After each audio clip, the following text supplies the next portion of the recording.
আপনি যদি হাত পাখা কুর্তিকে ভোট দেন তাহলে ভোটটা পাবে আল্লাহর নবী। হাত পাখার বিকল্পে ভোট দেওয়া কবিরা গুনাহ, কবিরা গুনাহ। এই নৌকা নূহ নবীর নৌকা। এই নৌকায় কিন্তু মানব জাতিকে রক্ষা করেছিলেন আল্লাহ রাব্বুল আলামিন। বাংলাদেশে দাঁড়িপাল্লা মার্কা, এটা কোরআন থেকে নেওয়া। সূরা হাদিদ 20 নম্বর পৃষ্ঠার প্রথম নাম্বার লাইনের 25 নম্বর আয়াতের মাঝের অংশে শব্দটা আছে।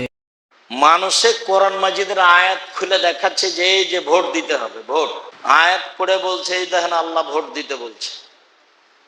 তো ভোট তো হলো ইলেকশন।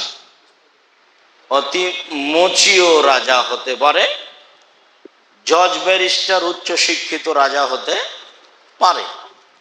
আর সিলেকশন হলো ইসলামী নীতি।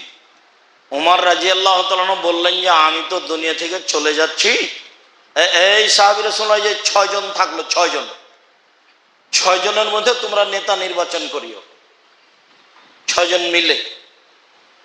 তো বসে যেটা জ্ঞানী গুণী বসে যেটা করে তার নাম হলো সিলেকশন।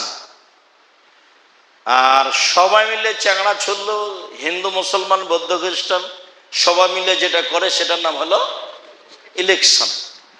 ইলেকশনে কি আর ভালো মানুষ পাওয়া যাবে?